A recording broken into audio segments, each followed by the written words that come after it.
Oh,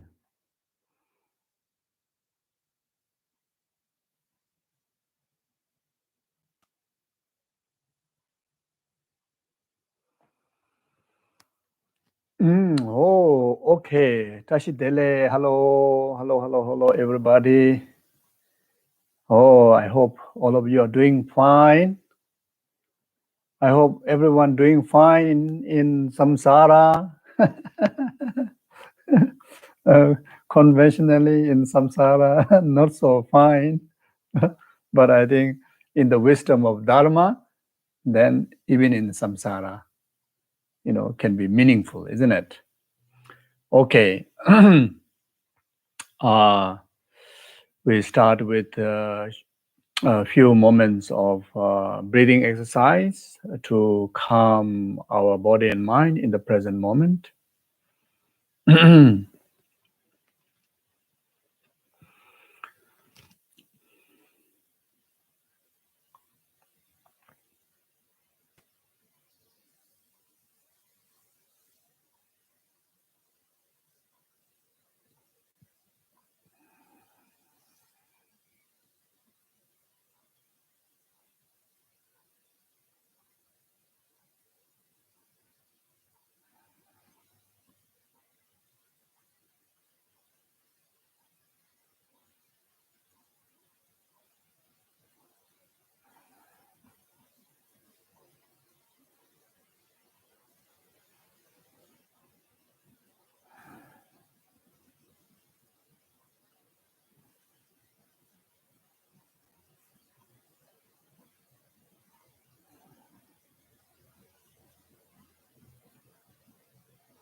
So now take a few moments to refresh our refuge practice.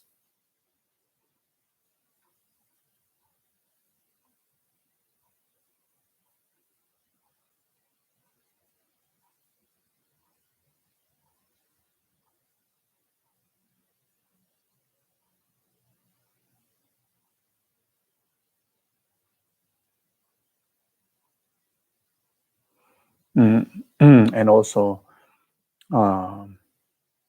refresh our altruistic dedication of life for the benefit of numberless sentient beings' well-being.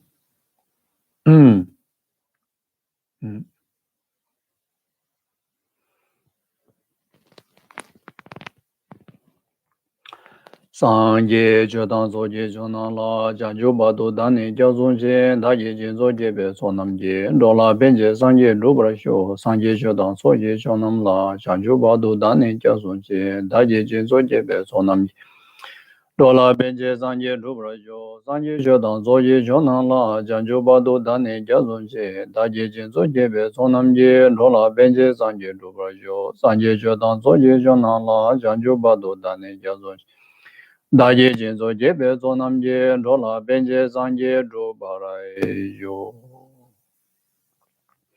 Kange Doze Nezo Ne Dawa Damje Bambeje Dambe June Denze Bagodam Dela Chanse Lo Tonye Ninje Zondo Jube Lama Seje Seje Kanje Dende Chana Bemo Denze Jazona Asowa Devzo Da Ju Jinje Semje damje dewa dang dewe judan dembara juje semje damje dunga dang dunga je judan dabara juje semje damje dunga mebe dewa dang mi dawa juje semje damje nire jada nidan dawe danyon la nebara juje semje damje dewa dang dewe judan dembara juje semje damje dunga dang dunga je judan dawa juje semje damje dunga mebe dewa dang mi dawa juje semje damje nire jada nidan dawe danyon la nebara juje.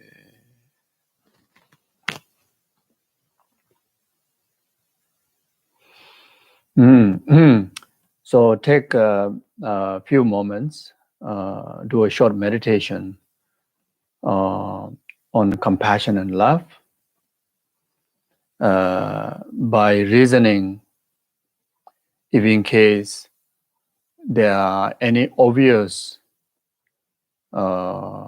struggles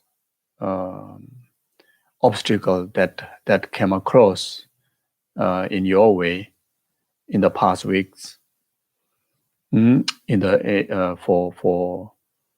in the form of health difficulties, in the form of business relationship, or in the form of the spiritual, obstacle towards to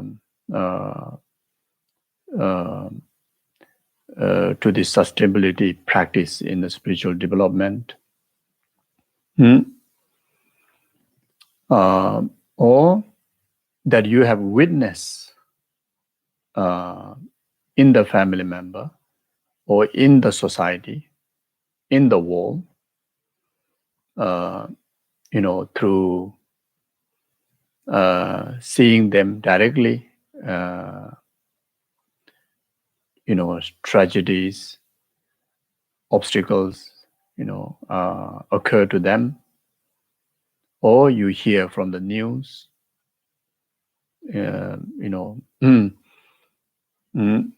adversities that comes in the nature or comes in the political conflicts, or etc.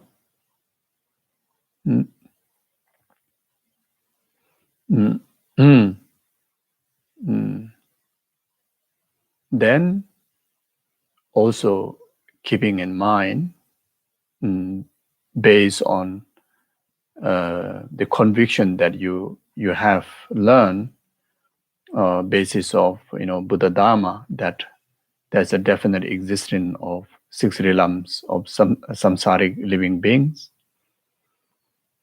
and each realm are bounded by afflictions, karma, and 3 kind of sufferings.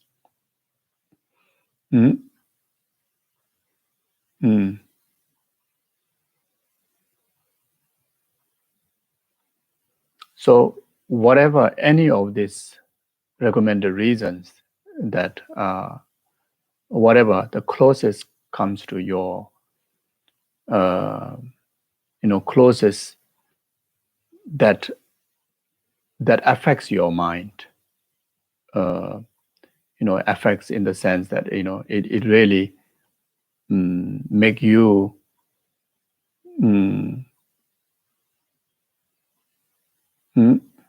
make you pay attention towards. So using that reason to see that is what means samsara, or that is what mean under the control of karma and delusion.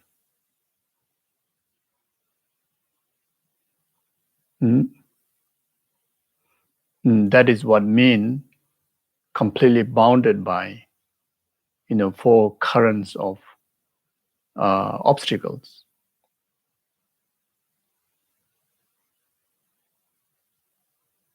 The currents of ignorance, currents of attachment, currents of aversion,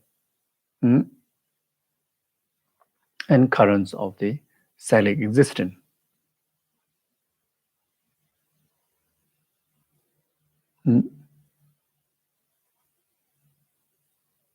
So this is exactly what means samsaric existence. And understand this is not something that we should be pursuing. This is something that should be purified in whatever way we can. And this is the whole reason why we are practicing Dharma, why we are learning, the Lojong teaching.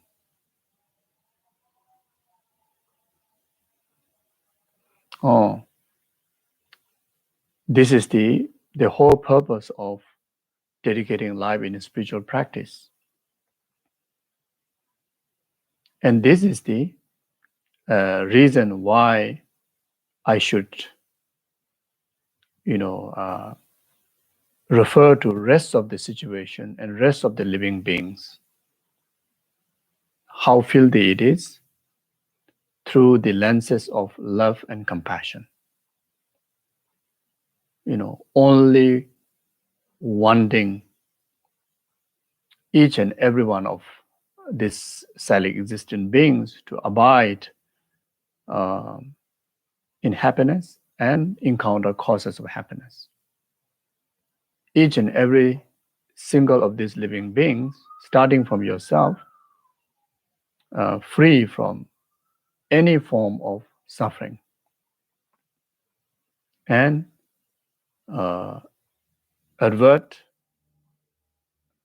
overcome, never to encounter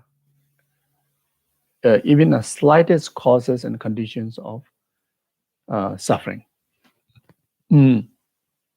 So express that from one's depth of heart, and meditate intensely on love and compassion for a moment.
Now, for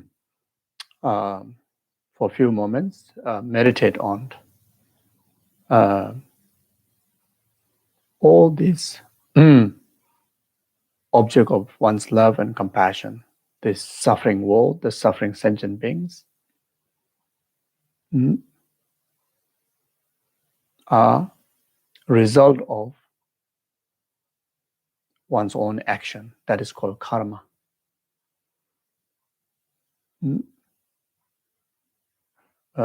All these suffering existence are the projections of the sentient being's mind. It's a projection of our mind. What it means is the arising of our karma, is a result of our karma, result of the sentient being's karma, meaning the result of the mind of the sentient being. And that mind, that karmic seed, or that karma, that which bring this production of suffering, is infused by the negative emotions, hallucinations. And that is very much rooted by the ignorant grasping.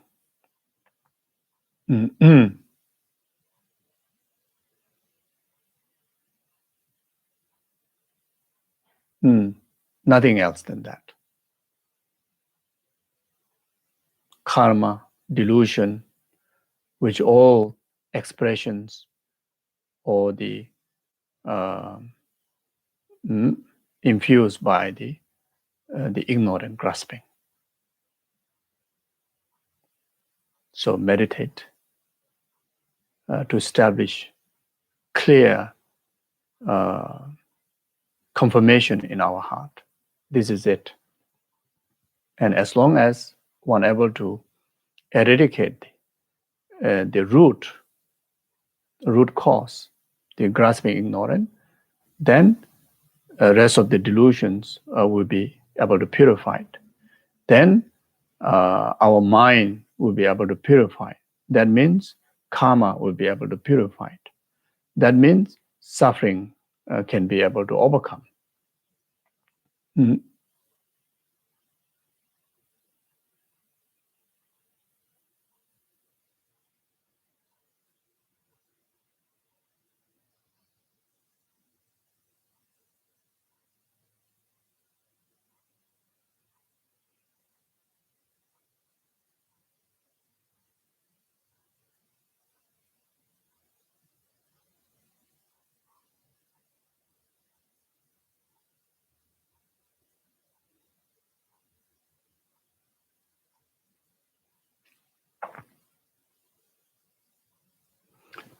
We have to establish in our heart undoubtable confirmation, conviction.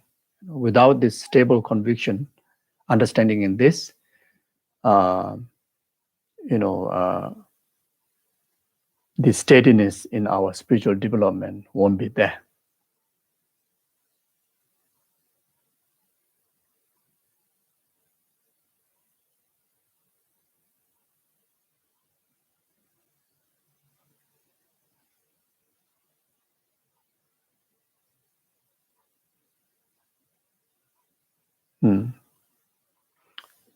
This is as equal as diagnosing, the exact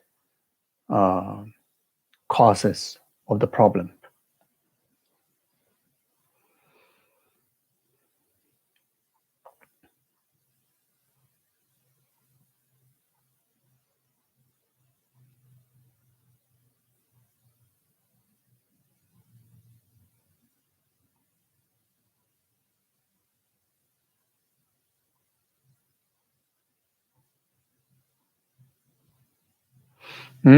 So then, once you know exactly what are the causes, what to be eradicated, then as a form of medicine, then the absolute Dharma, the Buddha's teaching, the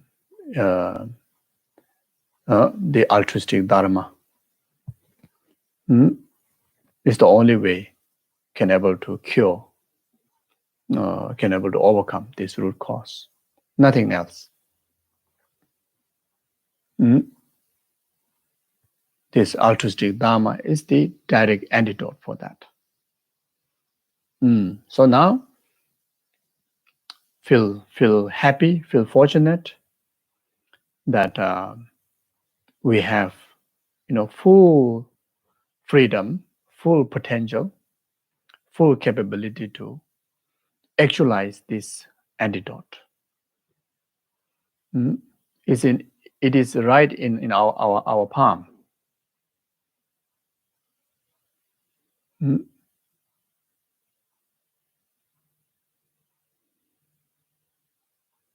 So when a sick person, get a medicine, the most accurate medicine, how joyful, how happy that sick person can be. Similar way, we have the chronic sickness of karma and delusion. And when we meet the Dharma, when we obtain the Dharma, then there's no greater joy, there's no greater happiness than that. There's no greater meaning than that. So that has to also have to meditate, have to really, from deeply able to feel it, you see. Then we tend to appreciate the Dharma. We tend to be inseparable from the Dharma, being as a path within your spiritual life.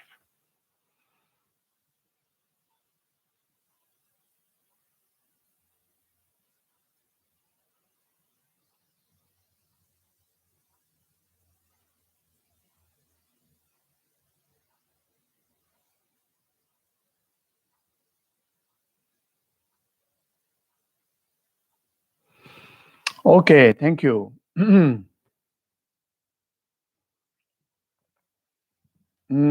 So we are still not finished yet. The Will of Sharp Weapon by Dhammarakshita. And we are on page 140. If you are using the same kind of text, the Great Collection of Lojong. And we are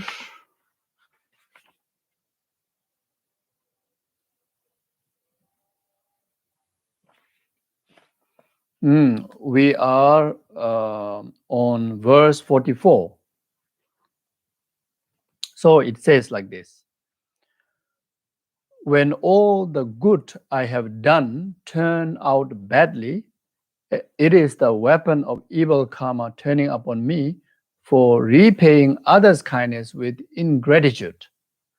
From now on, I will respectfully repay others' kindness.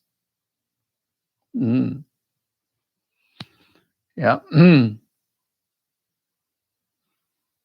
In samsara, most of the things that we do, turn out not good.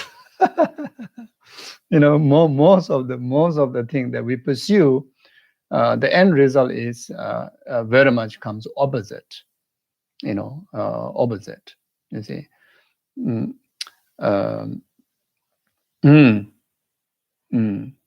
Or almost every samsaric pursue, meaning everything that we aspire for this very lifetime's alone benefit, at the end of the day, everything turn out totally opposite.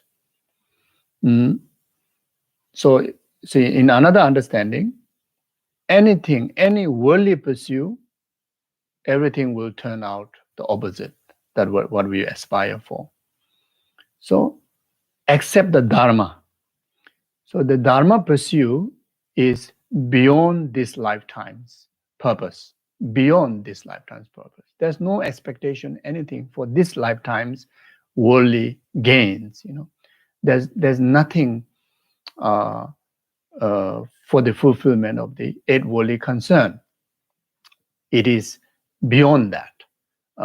That being so, our real spiritual pursuit, a real spiritual effort, real spiritual practice, from the preliminary, to the result, to the actual practice and the result, are all, the benefit beyond these lifetimes. Beyond these lifetimes, you see, what we are going through in this life is very much, product of past lifetimes karma. You see, it's almost there's nothing really much we can do to fix, the very way of this life in external level, as far as concerned with the worldly pursuit level. The only thing that we can able to change, correct, and prevent is the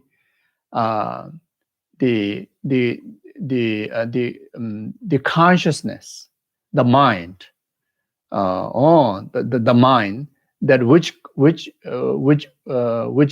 it is continuum does not end within this lifetime, which it is continuum, endlessly continues.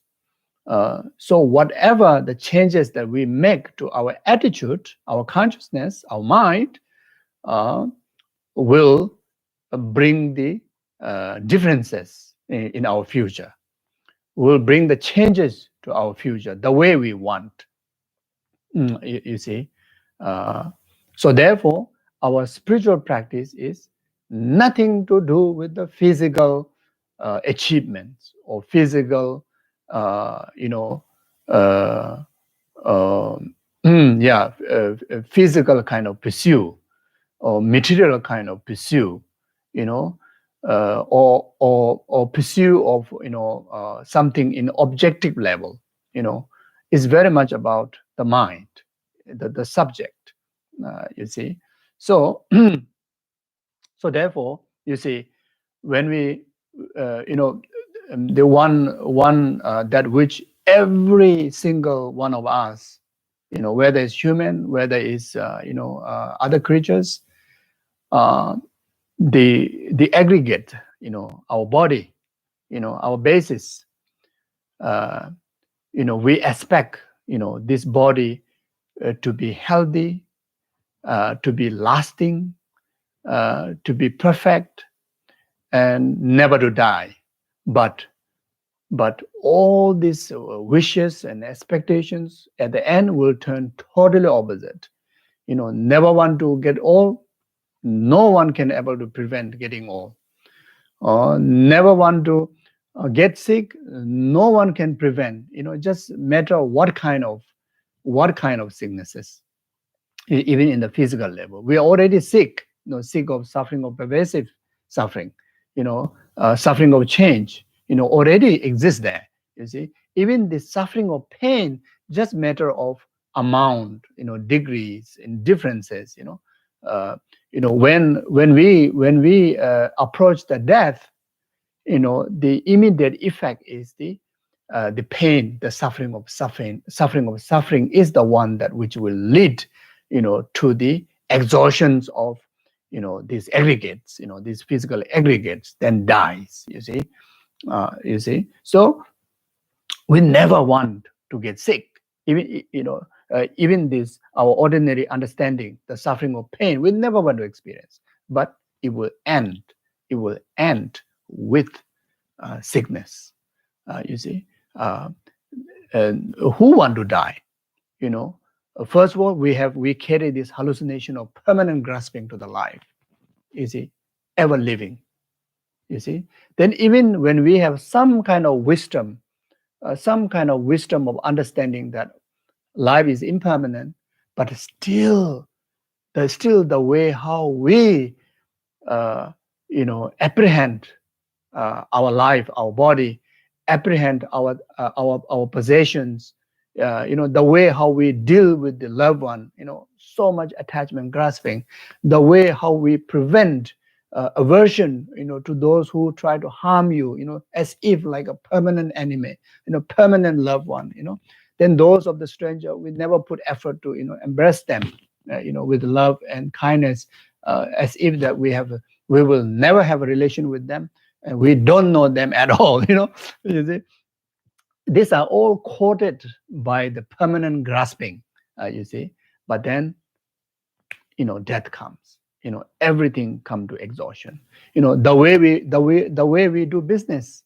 You know, I have quite a lot of consultation with the business people. And there are many spiritual Dharma practitioner business people. The way how they run the business is like a permanent grasping. It's like everlasting. There's, yes, you believe in that, you grasp in that, the way you develop the business and like that, but everything will turn out, the opposite.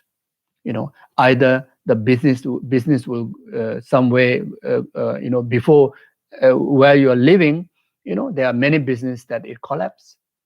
If the business is still booming, but then our lifespan, finish. You cannot enjoy ultimately. You see, similar goes with the relationship. Similar goes with the relationship. If you build a home, you build a home in the permanent grasping. You see, hoping that this will be ultimate home, everlasting home. You see, when you buy a car, this is the ultimate car. This is like the best car. Never broken. Never. It's like a permanent car like that, isn't it? Everything like that. You see. So all this thing will will fail your expectation at the end. So when all the good I have done turn out badly, all the good, good towards your body, good towards your pursuing of, belonging of life, gathering, uh, the efforts, to build a business, etc., all turn out to be badly, is nothing to blame outside there. It's all due to our past lifetimes karma. Is the one that screening, the screening, the impact, the effect of the past karma. You see, not like that. So as long as we stay under the control of karma, and this will continue to get repeated, the similar kind of scenario, throughout our life to lifetime, like that, you see. So we need to understand that the all samsaric existent, even those so-called as a good one, those so-called as something is attracting to you, something is that you are liking, but as long as it's within samsara, as long as that is not a dharma, then everything is play of karma. And the karma, those karmas are, since those experiences are unpleasant one, exhaustion one, then it has to be the result of a contaminated karma. It is not a result of, meritorious dharmic, karma. You see, so when we talk about karma, there's a meritorious karma. Those meritorious karma also meritorious in relation to dharma, meritorious just simply, virtue. You see, as long as this meritorious karma, as long as those karma is not a dharma, not an action that leaves the imprint infused by a dharma, infused by renunciation to karma, renunciation to delusion, renunciation to samsara. It is not infused by the part of altruism, part of like bodhicitta, part of emptiness. Then all are still within the cause of suffering, within the cause of suffering. You see, so therefore, those karmas are directly or indirectly, it is harmful. Directly or indirectly, it is harmful. You see, harmful. It doesn't mean that you are like causing life of somebody. Harmful in the sense that it's a contribution to the samsara. So because it is being contribution to the samsara, therefore it is harmful. Therefore it has to be avoided. Therefore it has to be overcome. Therefore we learn the Dharma that even when we do good things, even when we do, even when we pursue wealth and food and shelter for our family, which are good deeds, but that good deeds to making sure that it does not become a cause of another round of samsara. Rather, that good deed to be the cause of liberation. That good deed is ultimately beneficial for you and ultimately beneficial for your family members. So this is the reason that why that we need to have a clarity of how the karma works. You see, so, and this is because of not repaying the others, others' kindness with, for repaying the others' kindness with ingratitude, ingratitude. So you see, so this you have to understand this way. You see, numberless sentient beings always have benefited us. You see, directly or indirectly. You see, in the understanding of altruistic dharma, there's not even one single sentient being has not been your mother.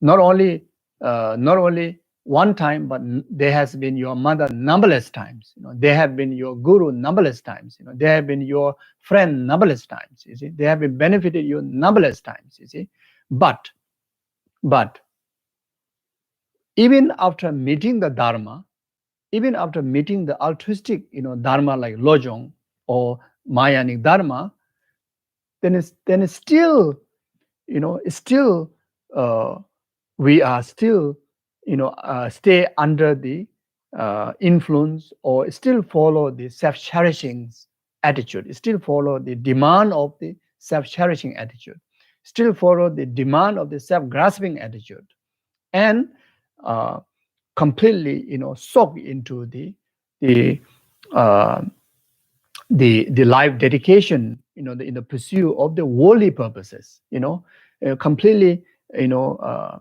uh, stuck in the service of a worldly concern, and that attitude, that way of living is being in gratitude to the others, repaying the others' kindness in gratitude.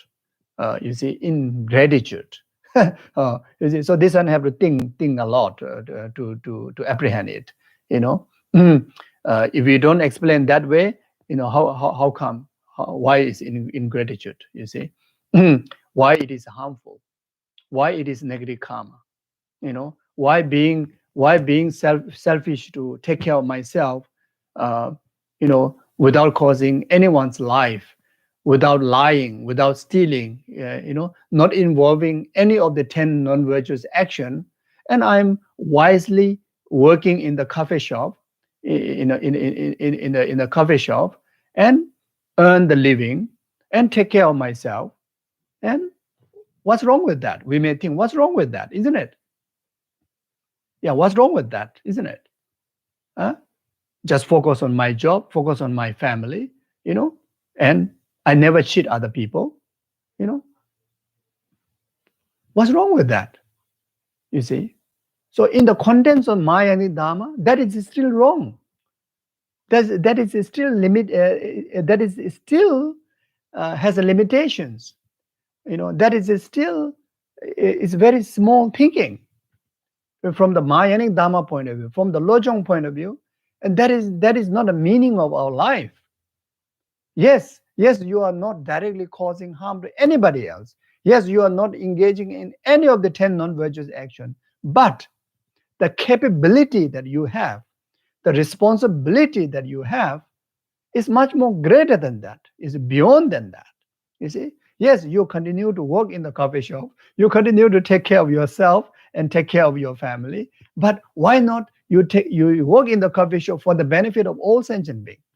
Why not you take care of your family, take care of yourself for the benefit of all sentient beings? Because you have that potential. And that potential, that privilege is so beneficial to you. It will help you to even take better care of yourself. That will help you to even take better care of your family. That will make your work in the coffee shop is much more meaningful, much more abundance in the merits, you see. So, therefore, as long as we don't, as long as we are not awakened in the altruism, then you see,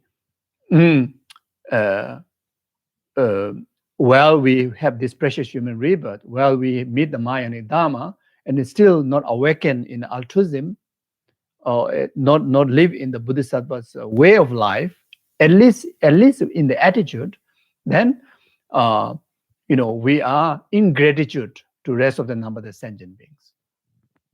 Okay, so this is very hard to apprehend. You have to think carefully. You have to analyze this. You have to meditate on this to really to get to the point. For some of you, you may think, okay, yes, I understood. But for many, especially for newcomers, you have a hard time to apprehend what I'm interpreting here. You see, because we have a strong belief and a strong habitual understanding that as long as I don't harm others, it's all right. As long as, like in a virtue, as long as I don't engage in the 10 non-virtues, I'm all right. I'm perfect. I'm doing best, you see. But in the concern of the practice of altruism, that is not perfect. That is not good enough. You see, that is not good enough. You see, but it is not kind of giving burden to somebody. It is just simply introducing to someone that who has a potential, and if you utilize that full potential, it is most meaningful to yourself, most beneficial to yourself. Whatever you do, going to be great. Going to be most effective. Going to be vast. You see, you see. So the teaching is simply introducing for us to, recognize our full potential. And utilize that full potential for your own benefit and for the benefit of greater purpose. You see, otherwise, in the practice of altruism, then even one moment that we delay, so that's why you see, that's why um, uh, even one moment engaging in the non-virtues that delay our journey towards enlightenment. Even one moment delay journey to enlightenment, you put a position there's so many other unfortunate sentient beings to suffer longer time. You see, so there's an urgency there. There's an urgency. You see, there's an urgency to practice day and night. And teaching emphasize to practice day and night. Teaching emphasize to be inseparable from altruism. From you, from ourselves. You see, the reason is there's an urgency there. You see, especially those karmic infinited suffering sentient beings, their enlightenment is dependent on you. You see, so for repaying others' kindness with ingratitude, doing non-virtues, arising anger, arising attachment, jealousy, ego, pride, even for a moment, and that is the example what mean by being ingratitude to others, ingratitude to other sentient beings. Not just to that particular person to whom that you are engaging that delusion, but ourselves being that person, being ingratitude to rest of the numberless sentient beings. You see, because the rest of the numberless sentient beings, they have benefited you. You see, they have benefited you. You see, like in Lamrim, when you learn a Lamrim, the example that given by the mother and the only one beloved child, their scenario, the situation, ourselves and the rest of the numberless sentient beings are in similar situation.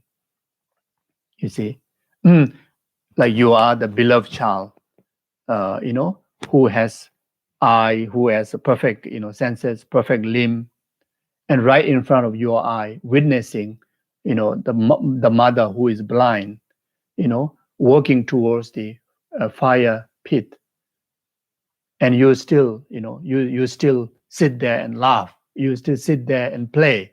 You still sit there. Worse than that, you still sit there and do wrong thing. Even you don't do wrong thing, you still sit there and just watch. This is what I'm trying to explain.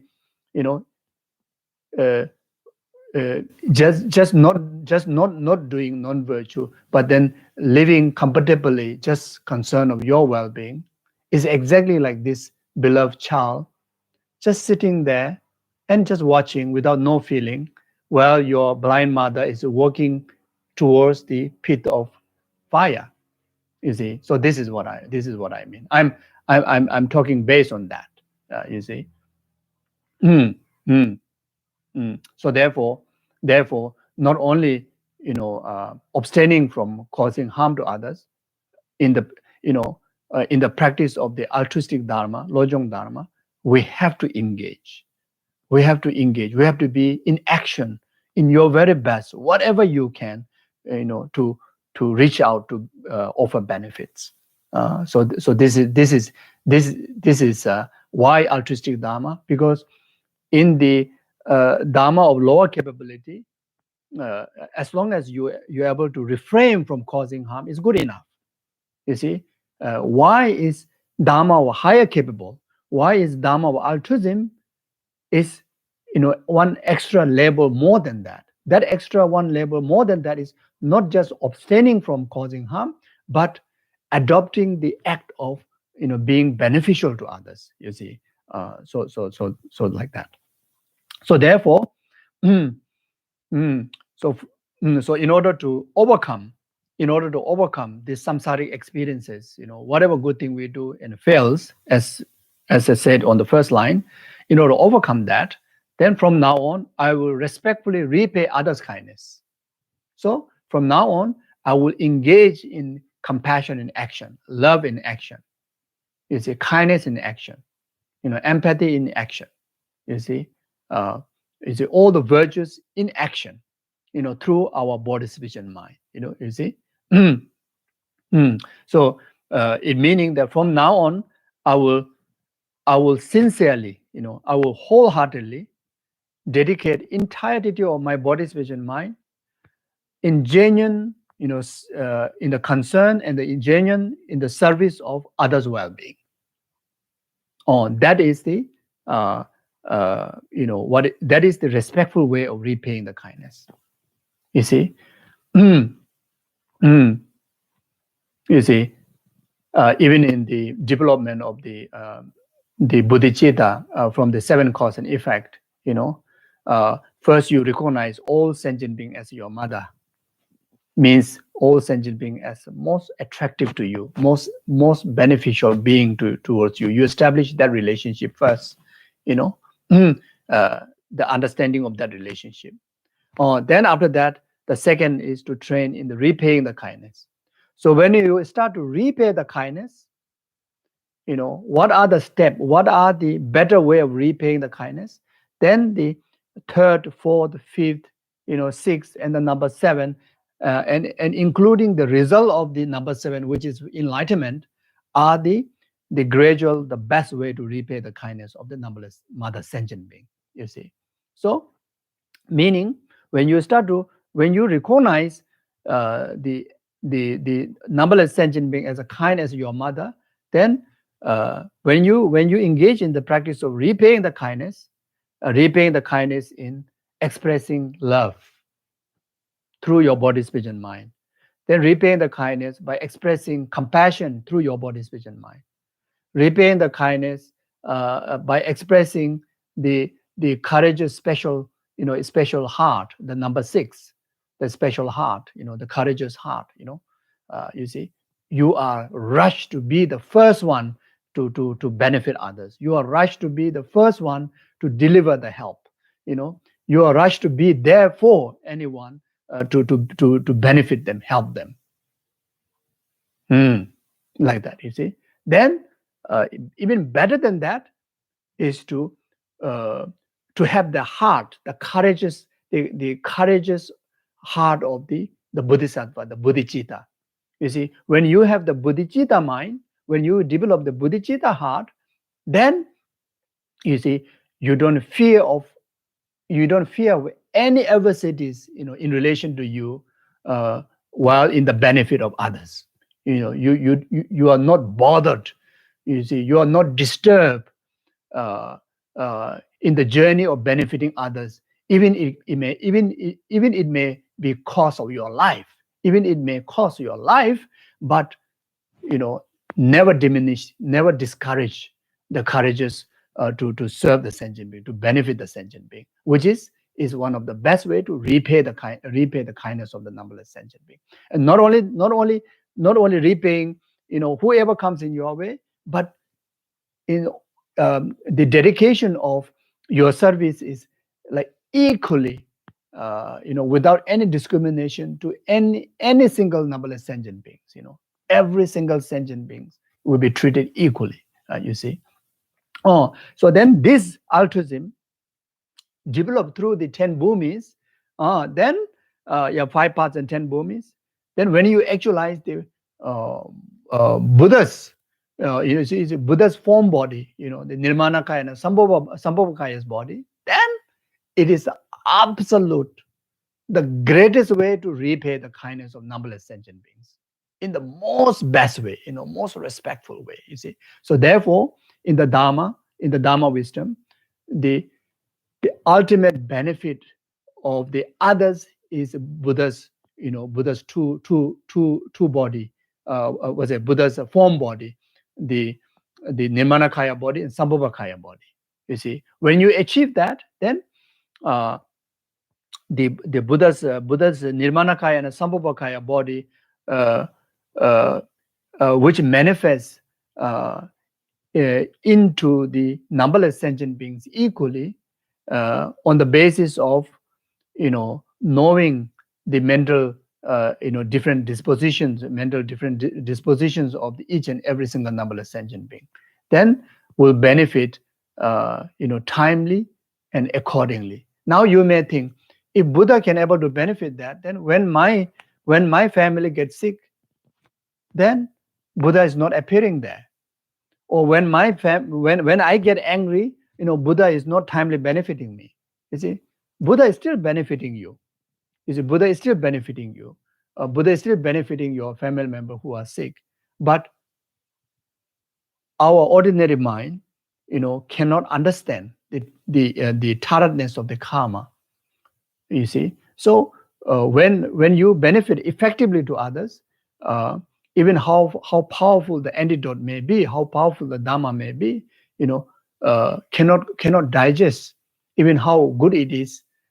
So therefore, you need to fit according with what that particular individual can digest by their own karmic capability or mental disposition. You see, so this can be easily understood. Like even certain supplement, certain food can be so nutritious, so powerful. But because it's so powerful, so nutritious, in one time you take everything, it becomes poison. It won't be helpful, isn't it? It won't be helpful, isn't it? You need to take that supplement in the accurate dosage, accordingly. Otherwise, it become toxic. It become a poison. It become harmful to you. So similar way, even Buddha have the full capability to offer the best blessing to that individual, but that individual already in the past lifetime accumulated immense of obscuration of the karma. So therefore, the only way to liberate is liberate skillfully by giving the what do you call, the amount of the Dharma, and accordingly with the mental disposition of the sentient being. You see, so when we talk about Buddha's blessing, Buddha's benefit, it is talking about the Dharma, like that. You see, so anyway, yeah. So so in short, we do not like the way how we go through the samsaric life. Then we have to practice the Dharma, and in particularly practice the altruistic Dharma. And when we practice that, then exactly like what this verse says, by by repaying the by repaying the kindness, by repaying the kindness respectfully to the others, will able to create the right causes, for us to be free from the samsaric ups and downs, like that. Okay. Yeah. Okay, so verse 45. In brief, when calamities befall me like a bolt of lightning, it is the weapon of evil karma turning upon me, just like the iron smith who is slain by its own sword. From now on, I will be hateful against negative act.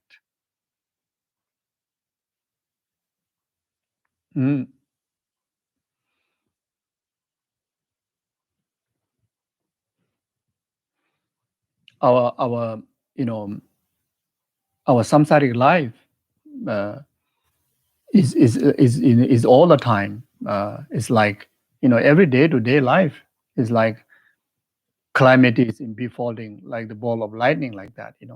There's so many unexpected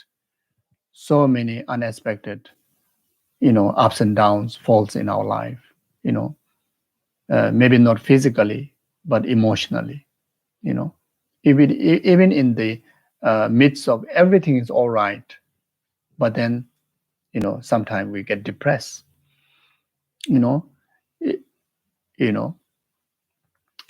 in the midst of, even in the midst of surrounded by, virtuous friends, Dharma practitioners, in the Dharma temples, surrounded by holy objects, putting the Dharma text right in front of us. Then the Guru is still proclaiming the Dharma teaching. But then among the Dharma students, fight each other. Among the Dharma students, think nasty about each other. It also happens. You see, it also happens. So these are calamities, striking like a lightning. You see, even with the such a conducive places. Why? Because we are still in samsara. Because of that. Why? Because of we have committed a lot of negative karma in the past. Because of that. Why? We are still not abstaining from committing of negative karma. Because of that. Why? Because we are still, stay close connection with the delusions. Because of that. Why? Because we are still not getting a wisdom of learning the Dharma. We may learn so much information, we listen so many teaching, but never gain the wisdom of learning because of that. Why? Because of whatever, even you gain the wisdom of learning, but never contemplate it, never rationalize to yourself, never make it close to your heart with conviction, you see. It's like, say like that, like you quote from here, quote from there, yes, he say like that, Buddha say like that, Guru say like that, but never really kind of make it relevant to yourself, yes, this is exactly like that. Yes, I can understand. Yes, I have a reason for that. I have an example for that. We never analyze that way. Whatever Dharma we listen, we never analyze within ourselves, you see, because of that. Why? Even we gain the wisdom of learning, we gain the wisdom of contemplation, we never meditated. You see. And we may say, no, I meditated. I close my eye and I sit, I spend 1-2 hours, thinking about it. That is not good enough called meditation. So meditation is, serious habituation of that Dharma wisdom to make part of your thinking, make part of your mind, make part of your attitude, make part of your wisdom. In another word, is very much making that wisdom as your wisdom, making that attitude as your attitude. The Buddha's attitude as your attitude. What Buddha say is Buddha's attitude. Buddha's expressing this is his way of thinking. So his way of thinking have to make my way of thinking. Buddha's way of wisdom that he explained in the teaching. Now you have to make that. This is my wisdom. This is the wisdom that I have. So you see. So that never really happened. That never really happened, and we hardly utilize that wisdom. We may do some meditation, but then we still use our own normal old way of thinking, old way of live in the old habits. You see, we continue to guide our life with the old wisdom. Our normal, the limited wisdom. You see, we hardly use Dharma wisdom. You see, we hardly use Dharma attitude to deal situation. You see, so then whatever. So because of that, then the calamities, tragedies, obstacles, suffering, befall, strike like a lightning, like like so fast, and unexpected, untimely, you see, strike on you like that, you see. So let's say, suddenly you look in the mirror and you saw your hair grow, 3 more white hair, affects your mind. Even that is the calamity. You see? You see? Suddenly where you're walking, suddenly someone, say, today you look much older than last year, it affects your heart. You see? But if you use Dharma wisdom, this is nature, this is normal, you don't have to be affected, and on the way someone praises you, wow, the ego, the calamity of ego boost, then the next step, when someone complain on you, the ego get hurt. You see, ups and downs of calamities in life, you see. Then worse than that, you see, someone loved one, depart from you, separate from you, you see. Or more worse than that, oneself, come to a position that, not many days to live. You see, it's an intense pain, intense, you see. So, so all these experiences are expression of our karma, expression of our past action. And those karmas are unrelated to Dharma. Those actions, all these experiences are the result of those action or those karma, and those action or those karma is unrelated to the Dharma. And for beginningless lifetime, there's so many occasions that we have opportunity to practice Dharma, but we didn't practice Dharma. We may be a good person that time, but we didn't practice Dharma. Our actions are not infused by renunciation towards samsara and delusion and karma. Our actions are not infused by, love, kindness, compassion, bodhicitta, emptiness. Because of that, we have encountered so many opportunities to make charity, make generosity, but not infused by bodhicitta, emptiness, renunciation, great compassion, love, just give, good, but still cause of samsara. Maybe next life, one will born into a richer family, or one will do business in next life, it will be more successful. Even in this life, by making charity, later part of your life, you become more successful in your business. You become more wealthy, but still experience within the samsaric existence. It's still bounded by suffering, or pervasive suffering, and suffering of change, as I explained before. You see, but any of this opportunity, if we happen to,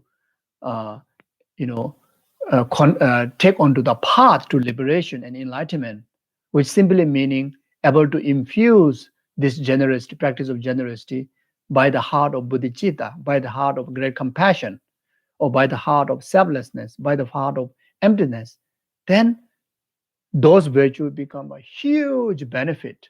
And those benefits not only will bring greater wealth in this life, greater wealth in next lifetime, but it will lead all the way up to the success of liberation and full enlightenment. You see, success of liberation and full enlightenment. You see, so like that. So that's why it's very, very, very, very important to have a very clear mind, virtue, non-virtue. First, these two must distinguish,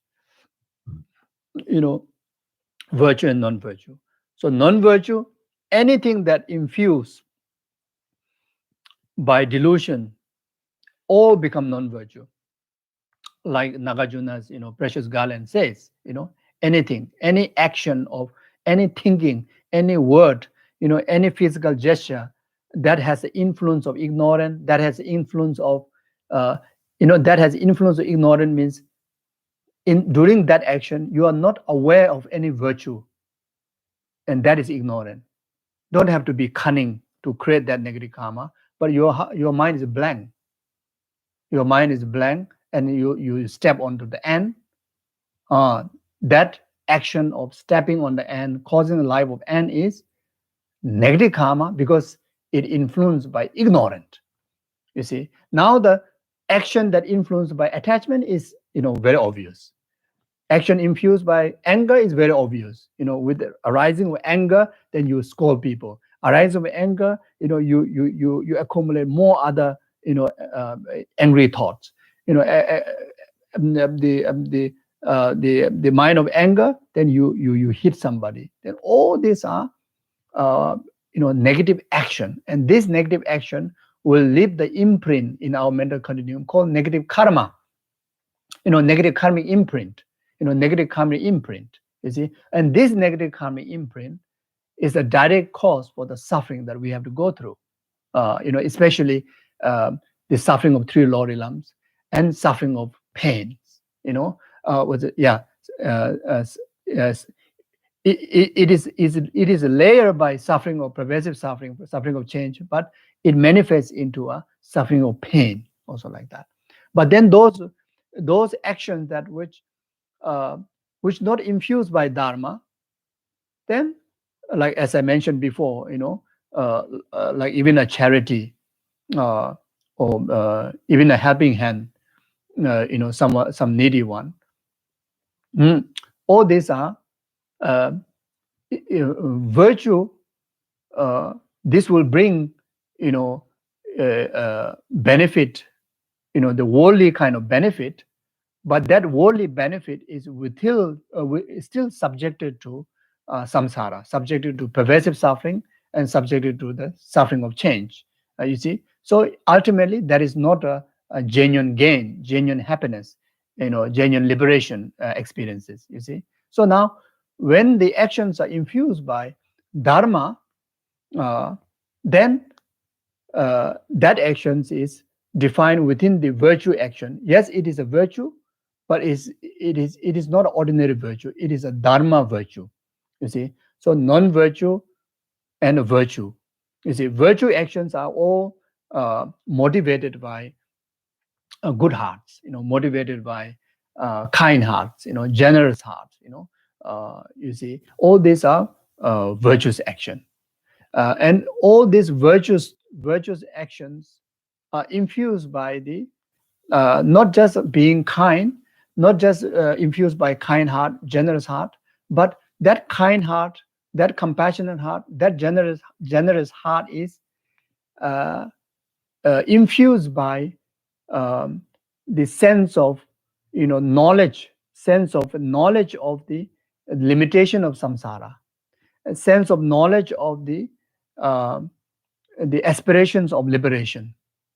Oh, then that action, that same action of charity, now it become a Dharma action, meritorious Dharma action, and that Dharma action is not a cause of samsara. It is cause of liberation. But this cause of liberation, this meritorious karma, which is cause of liberation, also beneficial for in our worldly life, like such as richness, such as comfort, etc. Even though it is still within the subject of samsara, but it still is not a suffering or pain. So therefore, it is a result of virtue. Since it is comfort, beneficial, therefore it is a result of virtue. You see, but ultimate benefit of that is a liberation and full enlightenment. You see, so this has to be distinguished. Non-virtue, virtue. In the virtue, there's a two type: ordinary virtue and the Dharma virtue. Two kind. So from now on, you see, whenever we do good things, try to do that for the benefit of temporary happiness, as well as for the benefit of ultimate happiness. Like whenever I do dedication of merits, at the end of the teaching, you may have heard all the time, may this collective merit of ours be the complete cause for the numberless sentient beings' temporary happiness up to the ultimate happiness, enlightenment. Huge reason there. So temporary happiness is wherever the sentient being is, in samsara, as a human being, as an animal, may they able to experience the comfort of that in that realm. Like as a human being, the comfort of nice food, comfort of good health, comfort of longer life, comfort of companions. Pray for that. But that prayer alone, that dedication alone, is not good enough at all, because that is still within the samsaric, within the subject of samsara. You see, so therefore you need to dedicate for the ultimate liberation, which is completely free from entirety of the cyclic existence, including this contaminated comforts, and to abide them, to experience the lasting happiness, genuine happiness, truthful happiness. You see, so in that way, then it becomes Dharma. If I make a prayer, I only dedicate for this person to have a long life, good health, abundance of wealth, then my dedication is not a Dharma dedication. It is a virtue dedication, but not a Dharma dedication. You see, so my dedication, this way of dedication won't help that person ultimately. It only helps for temporary level. But then whenever I dedicate, if I dedicate for the ultimate purpose, ultimate liberation also, then I am benefiting that person ultimately. You see, so you see, when you cook a meal for your family, you take the cooking into complete altruistic Dharma, for the benefit of yourself, for the benefit of your family members, to be blessed, to be actualized, enlightenment, liberation, unexhaustible, everlasting happiness. So for that, you see, I'm cooking this meal for the happiness, for the good health, and for the happiness of our families, family during the dinner. But at the same time, may this happiness, may this generosity of the food, may this generosity of my effort, time of cooking, be the ultimate cause of myself and the rest of my family members to actualize state of full enlightenment. Then your cooking is unbelievable Dharma. Your cooking becomes so amazingly precious. So that now you apply the same thing. When you go to buy grocery for your family, when you buy a present to your family, when you receive present from your families and friends, when you give present to your family and friends, when you offer service to anyone else, when you do something for yourself, even when you go for shower, I take this shower to cleanse my body, to have the healthier body, and as well as may this be the complete cause to actualize myself and all these numberless sentient beings, instead of full enlightenment. Wow, your shower become abundant Dharma. Your shower become so you see, so it's you see, so worth paying the water bill, because you're able to benefit so many people, like that. So you go to bed. I go to bed for the benefit of, to secure this, precious human rebirth, good health, so that I can enjoy the good health, so that I can able to, my healthy body can able to, my restful body can able to use for the service of other beings. And may this be the complete cause.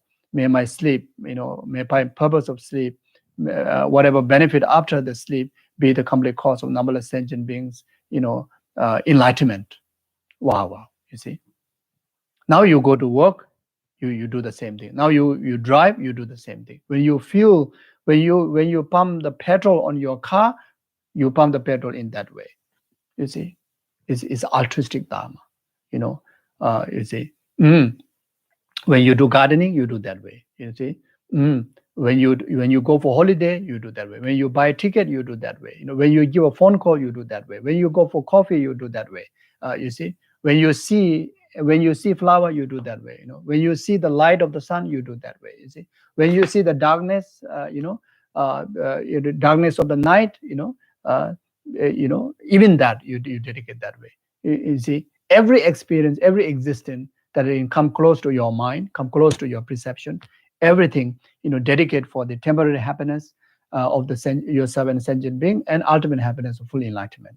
The most meaningful way to do that. You see, so even suffering, even problem comes in our way, then immediately, may this problem now ripen. It's coming, strike on me to purify my past negative karma, so that may I be quickly free from this in these karmic consequences, and may this experience be the complete cause for numberless sentient beings to purify entire karma and actualize the state of full enlightenment. So even in the suffering, even in the problem, you're able to practice abundance of dharma, abundance of merit, and all this merit and virtues, dharma virtues, are the causes of this very lifetime success, causes of future lifetimes success and happiness and liberation, like that. You see. Yeah.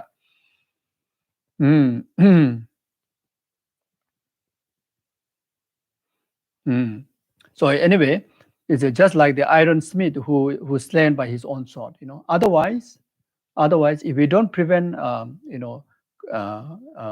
karma, then all the suffering experiences will befall onto us as like we create the cause, like the iron smith make the sword, then you slice yourself, cut yourself. It becomes exactly like that. The creation of karma is exactly like that. You see, the creation of karma, the first being that who get hurt is yourself, not others. You see. So at least for yourself, you see. So when you practice dharma, at least do something for yourself. Then if you really want to do something good for yourself, practice the dharma. If you really want to do something good for yourself, the best thing for yourself, then practice altruistic dharma. Everything you do with bodhicitta intention, bodhicitta motivation, in the concern of the well-being of numberless sentient beings. You see, when you take care of your son, you take care in the attitude of that you may I be able to take care of numberless sentient beings' well-being, just like how I take care of my son, like that. You see, where you express your love to your partner, you express your love to partner, you dedicate that may I able to express such kind of affection to rest of the numberless sentient beings and care, like that. You see. Then similar way, the happiness, abundantness, joy after joy, even you do not want, also will befall onto you, because that also play of karma. That also in the nature of dependent arising. You see, in the nature of dependent arising. You see, so good or bad. You see, if you want to experience good, do good. If you want to experience bad, do bad. You see, if you enjoy suffering, then continue to do negative karma. Continue to not to practice dharma. You see, so you want to say straightforward is like that. You see, maybe not nice to hear, but this is the reality. This is the fact. You see, if you really want to be happy, if you want to be ever happy, if you want to actualize everlasting happiness, practice the dharma. You see, and again, people cannot misunderstand that you are forcing people to practice. No, it's your choice. It's your choice. What do you want? You see, what do you want? You see, maybe I'm saying this with a full confidence because I know you only want happiness. You do not want even the slightest form of suffering. Do you? Isn't it? Am I right? Isn't it? Am I right? You only want happiness. You only want happiness. Even that happiness, you want genuine happiness, isn't it? Did I say right thing? Isn't it?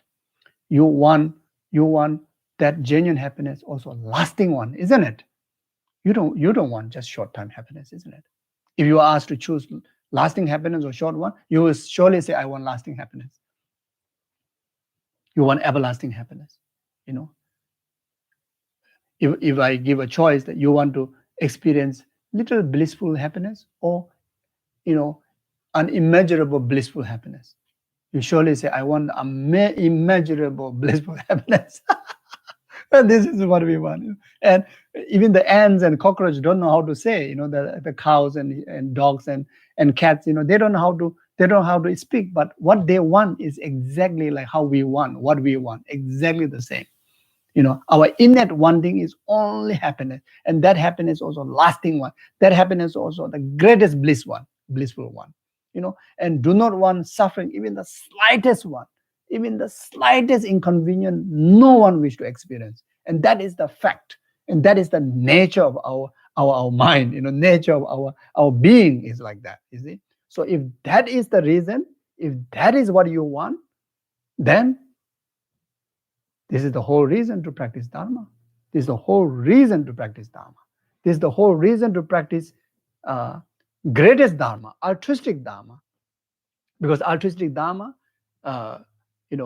provide exactly what you want in the cheapest way, and in the greatest way, in the most meaningful way, and the best way. Because of that. Okay. Like Shantideva's Bodhisattva Avacharya says, to support this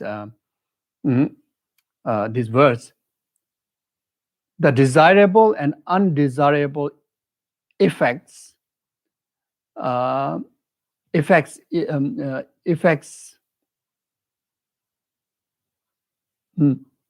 desirable and undesirable effects live in the happy or the miserable realm in this world arise through the benefit and harm that you do to living beings. Benefit and harm that you do to living beings, you are also inside there. You see, the harm and benefit, starting from yourself and rest of the living beings. So, like that. So therefore, from now on, I will be hateful against any negative actions. Then verse 46, when I undergo suffering in the lower realm, it is the weapon of evil karma turning upon me, like the archer slid by his own arrow. From now on, I will be hateful against negative actions. So this one, verse 46 and verse 45 is a similar thing, similar understanding. To support that, in the Shantideva Bodhisattva Acharya says, all of the many suffering living beings experience as animal, hungry ghosts, and hell beings comes from harming living beings. Come from harming living beings. Through negative karma. Through negative karma. You see. So now, being born in the lower realm definitely has to be, negative karmic action. Due to negative karmic action. Being born in the higher realm, like God and demigods and the human realm, the rebirth in the higher realm and the fortune in the higher realm are the result of virtue. Being born in samsara is a result of negative karma. Experience of suffering or pain, negative karma. But then whatever slightest pleasure, slightest comfort, including like wealth, all these are the, either is the virtue, either is the result of the, normal virtuous karma, or it is the effect of the Dharma virtue karma. You see, so these are some differences. So now verse 47, when the suffering of the householder befall me, it is the weapon of evil karma turning upon me, like a parent slain by their own cherished children. From now on, I will rightly renounce worldly life. So the suffering of the household. So in a household life, any kind of tragedy, in relation to relationship, in relation to business, in relation to any worldly pursuit, all are due to our own karma. The karma of being influenced by worldly concern. Karma of our actions of body, speech, and mind always influenced by worldly concerns, like 8 worldly concerns, or the grasping of attachment, grasping of aversion, grasping ignorant, due to that, in particularly the worldly concerns, attachment to the relationship, attachment grasping to relationship, attachment grasping to business pursuit, attachment grasping to sensual pleasures, like etc. So therefore, whatever that. So that's why it's nothing wrong to have ordinary life, but it is wrong to live in a worldly life. So living in the worldly life means living under the influence of delusion, living under the influence of strong self-cherishing and self-grasping attitude, ego-centered attitudes. You see, and that is harmful, and that will whatever household befall comes in our way in this life due to similar karma we committed in the past. And if we do not wish to experience such in the future lifetime, then now one should renounce the worldly life, worldly way of life. So renounce the worldly way of life doesn't mean give up relationship, give up business, give up home. It doesn't mean that. Simply teaching us to, renounce the attachment, renounce the wrong attitude towards ordinary life.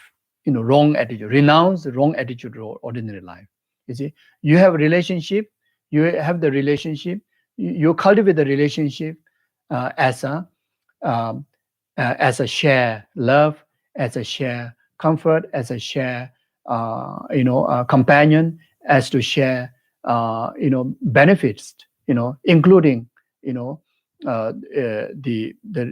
those two partners are practitioner of Dharma. Then to be companion to each other, to be helpful to each other in the spiritual journey. Therefore, you have relationship. You live with the two person, your husband and wife, or like that. You see, you have the home. You have the home, but not with attachment grasping. Rather, you have the home to offer the generosity of shelter to others, starting from your family member. To offer the benefit to your children, and the rest of the others. Even if you have a maid in the house, you can also keep them in your heart, to offer shelter even to the maids. Then if you see like any cockroach in your house or any ants working, then you also think that this shelter I dedicate as a shelter for them too. Like that, you see, but not in a kind of boastfulness of your wealth, and attach with a very self-centered way, egoistic way, and that is the worldly way. You see, you can drive a beautiful, nice, expensive car, but you drive to offer vehicle, for you to help your family, for you to reach out to others, for you to utilize this car, to benefit others. While you are driving, there are reckless drivers on the road. Then you are mindful. You are a good driver. You are a very disciplined driver. You are very careful. You are very mindful, careful driver, because you drive very carefully because you concern the accident which will harm others, which will harm living being. So in the worldly way, I have car, I have a very, very, I have a lot of money. Even this car, damage, accident, never mind. I can use my money to buy even better car. You see, I drive this car, no problem. My father will give the car, no problem, like that. So this is a very worldly way, inconsiderate way, unappreciative way, like that. You see, this is the worldly way. So when you say renounce the worldly, doesn't mean that you should throw away the car. You continue to drive the best car you like, whatever car you like, but always, infused by the heart of altruism. You see, then whenever you get opportunity to give leave to someone who need leave, opportunity to send someone to someone who do not have a car, needed to go to, somewhere, then you help them, whenever, in the safe zone, whenever it's okay to do so.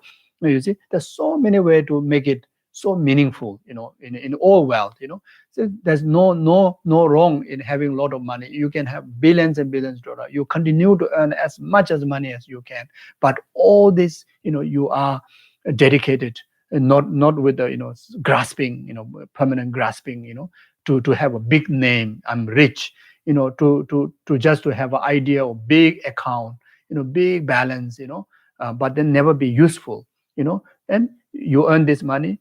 You have so much money to take care of yourself, to give a proper shelter, to give a proper food, proper medicine, and to take care of your family, to take care of the vulnerable ones, So then, if you dedicate your wealth like that, then you are rich. You are truly rich.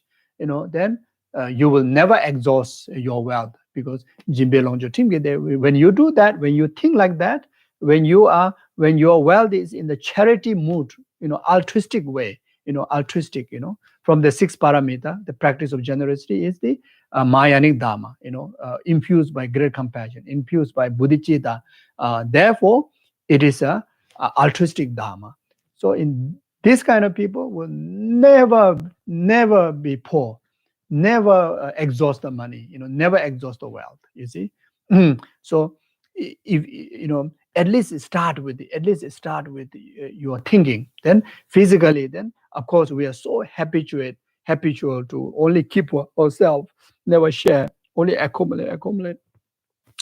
So we have this habitual mind. So it's not easy to able to share with others, So you see, so there are like kind of exercises, practice, from right hand, you hold $1 in the right hand, say, okay, dear, I want to give to you, Then your left hand say, oh, thank you very much for your generosity, I appreciate so much. It's been so helpful, Then the left hand, the dollar that you're holding, then give to the right hand, I sincerely, wholeheartedly, concern of your well-being. If you need medicine, you use for medicine. If you need shelter, you use for shelter. If you need food, you use for food. If you want to use this for, to help any sentient being, even you want to buy a food to, feed the ants also, I give wholeheartedly, for the well-being of you, to fulfill your wishes. Pass to the right hand. The right hand say, I'm so thankful. I appreciate so much. I will truly treasure, your generosity. I rejoice in your generosity. And I will make sure that it is used meaningfully, so that I can dedicate the merit to you. Like that. You practice. So eventually, your heart is bit trained, habitual. Then you start to use both hands to start to make generosity, charity to others, you see, like that, you see. So it is one of the 6 parameters, 6 perfection. Without perfecting that, we have to practice generosity until that you're able to even, come to a position that you really selflessly even can able to make a charity of your own, existence, your own flesh, like that, like in the Golden Light Sutra, the chapter of the tigress, how the great-hearted Bodhisattva make a charity of his body to the hungry tiger, But to reach up there, we need immense of merit. To able to get up to that kind of extent, we need immense of merit. So you start with, you start with the small like that. You see. So now we have to be very clear. Renounce. When we talk about the big renounce, you see, like from lay people become a sangha, we call renounced person. And when someone from non-trouble to the path, spiritual path, enter to the path, they say, someone enter into the renounced path. Someone enter into the path of the spirituality, means someone is renounced the worldly concern. You see, whether you become a monk, then you also renounce the worldly concern. When you enter into the any Buddhist path, then you are renounced the worldly concern. You see, so without renouncing the worldly concern, you are not enter into the path. Even you claim you are Buddhist, you are just named Buddhist. You never enter onto the path. you not genuinely enter into the Buddhist path. You see, so renounce here, make clear, not talking about giving up what you have, or not pursuing, the conventional, the pursuit. Renunciation, renounce the concept, attitude, which is the grasping attitude, grasping attachment, grasping or aversion, grasping or jealousy, grasping or ego pride. Renounce means renounce them, so renounce the concern of the delusion. That's the yeah. Okay, then the verse 48, it says, since that the way things are, I have seized the enemy, I have caught the thief who steal and deceive with his teeth. There's no doubt that it is this self-grasping indeed, this charlatan deceived me by impersonating me.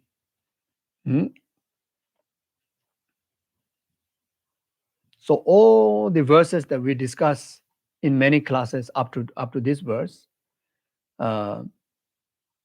since that the way things are, how things works, good or bad in our life, is all a play of karma, all the result of karma, how things work.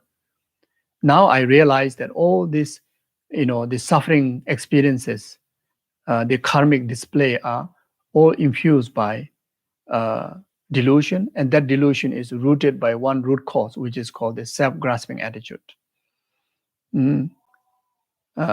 So now I recognize them, now I seize the enemy. So who is the enemy? The grasping attitude is the enemy. I've caught the thief. Okay, the grasping attitude is the thief. Now grasping attitude, it elaborate more than the two. The self-grasping ignorant and self-cherishing, self-cherishing attitude. So these two are this grasping are the thief that you caught, who has been stealing and deceiving,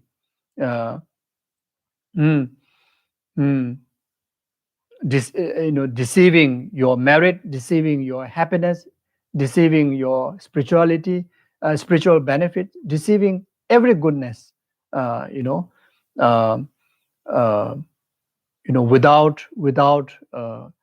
you knowing it. That's why even today that we are still in samsara because of that.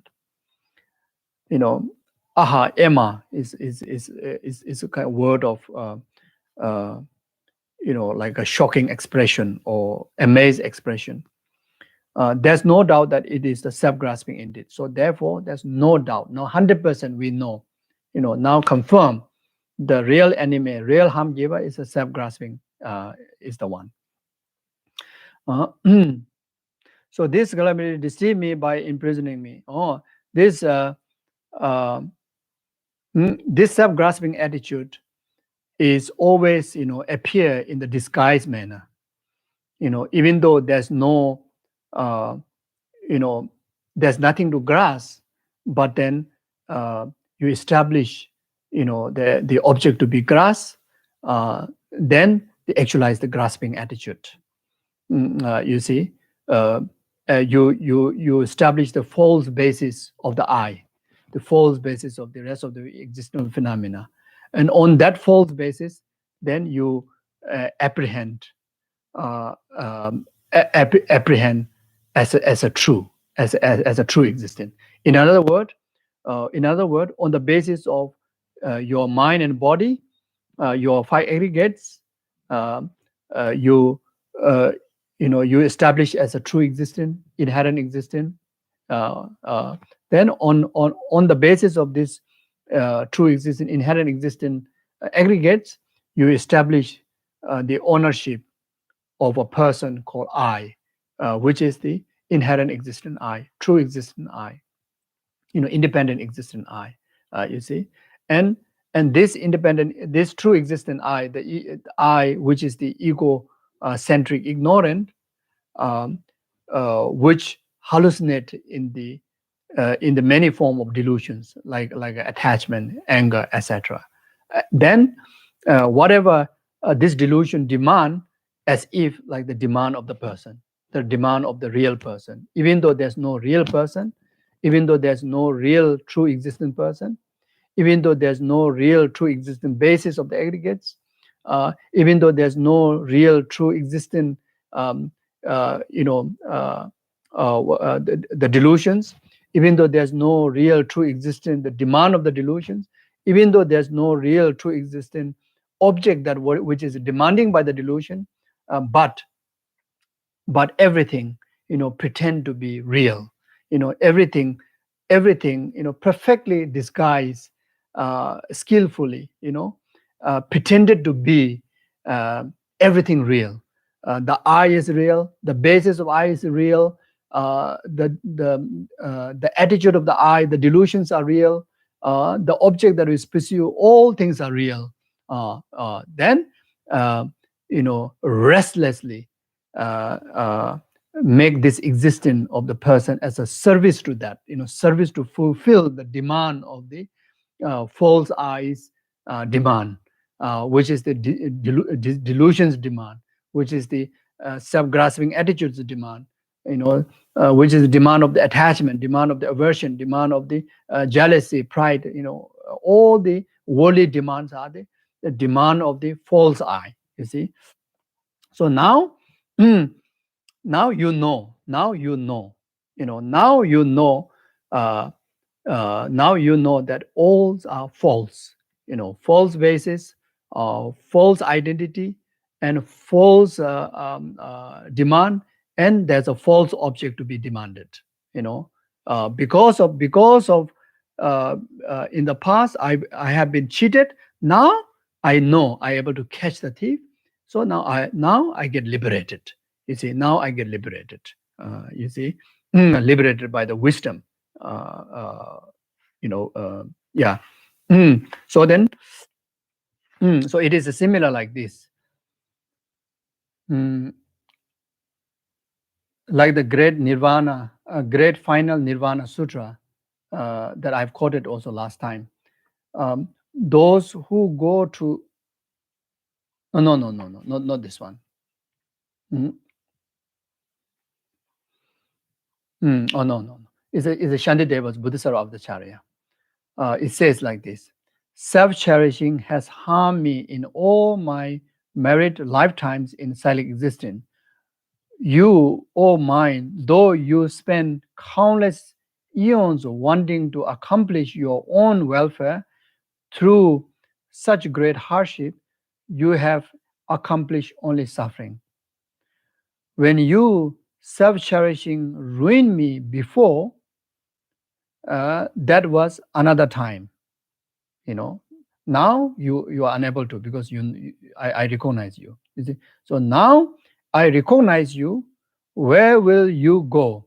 I will destroy all your arrogance, all your false identity, all your arrogance. It says like that. So meaning, I will destroy all your false ambitions, false identity, false, all your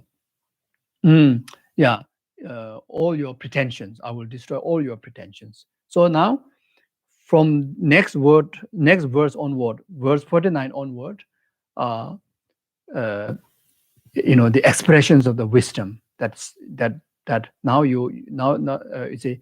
Now since you understood very clearly, what to be negated, then now like directly application of the antidote, the wisdom, like that. So we will discuss that from next session. I will stop here.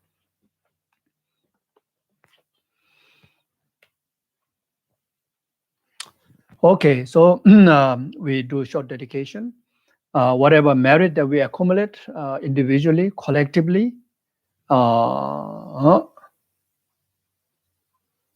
especially during this session, and all the merit collected by past, present, future Buddhas, may it be complete cause for the temporary happiness after the ultimate happiness of numberless sentient beings after full enlightenment.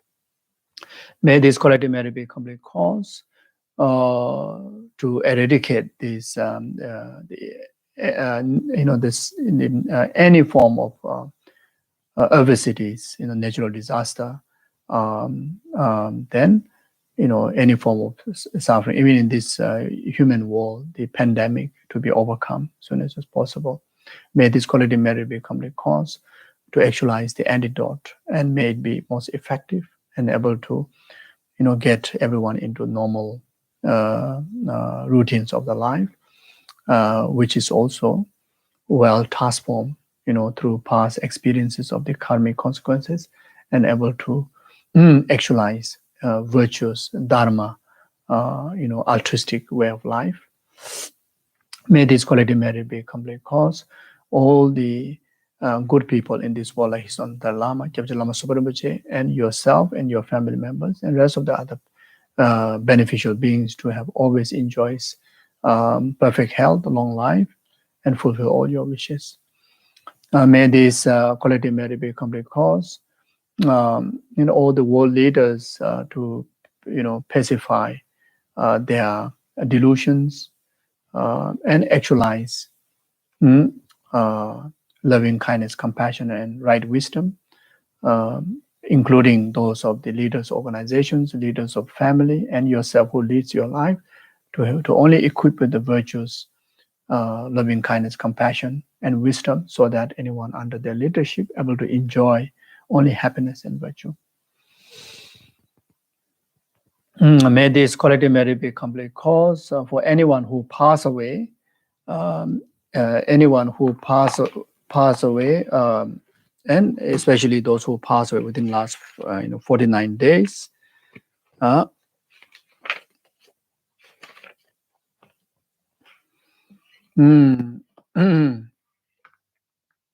Yeah, like a Thomas, Andre, Hencho, Tante Chen, Garda, and Yong Kwa Kwang, etc., and those of all the others that who pass away, even animals, insects, may they able to be free from the suffering of death, suffering of intermediate state, suffering of rebirth, actualize higher rebirth, where they meet perfect mind and guru, actualize enlightenment within their lifetime. Also dedicate this quality merit to all the people that who have requested prayers for their well-being.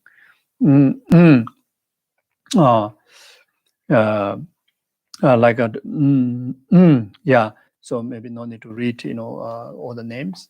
So anyone who requested prayers from me, prayers from our gurus, who request prayers from you, and to whom that they are in suffering, that you want to dedicate the merit, may this quality merit through you to dedicate for them to actualize all their wishes and overcome all their problems and sufferings. May this quality merit be a complete cause for all the spiritual Dharma organizations or virtual organizations to Dharma organizations like 3 great monasteries, and all the APMD centers, and all the APMD centers, and all the other Dharma organizations, clear all the inner outer secret obstacles for the preservation of Buddha Dharma and the benefit of sentient being, actualize all the conducive conditions for the preservation of Buddha Dharma in perfect learning, perfect practice, and the perfect benefit to the sentient being. Yeah. May this quality merit be a complete cause for each and every one of us able to practice according with the Buddha's teaching, according with the Lojong, according with the altruistic Dharma, and able to utilize this precious human rebirth in the most meaningful way. Jawadi Nudo Lama Sanje Dugune Duachi, Jamaleba de Sala Gobrashu, Chanju Simjon Bojamaji Panam Jawani Bami by Gone Godope. Tony Dawari Bojamaji Panam Jawani Bami by Gone Gondo Pewa Jeremy Dawari Bojamaji Panam Jawani Bami by Gone Gondo Pewa, Shopama Simjatam Jitan, the Jing and Rotamjita to one that you Samba Sujo. The Dagoja Mola Doji and Papa, which I came out of Kundo, somebody and the Sinji, the Dagoji to Dalo Jawa, the Tatam Jarab Dungo, to Zujebe Jawa Tamja, the Mogala Chudong, but Daji Jivets. Sambo Jerabdo Novara, Carrera, Covision on the Pentadeva Male, Jumene, Cheresima, Tenziazo, Shabe, Sete, Bato, 10 euro, Tusu Jango, Javet, Jobe, Conso, Chozogove method of Batazo, the Jaguando, Shab, the show. Semgeneva, Geneva, Nudonella, Taji, the Veneman. Tado Joa Meber show, Pamasim, Beda Zoami could be Shin, who was in Simjera, could be some children to be Tashi, Nimondele, Sendele, Nimengo, and Diligent in Zeta. Kunjo Sumje Tashi show. Thank you very much. Take care. Take care of each other. See you next time. Bye-bye.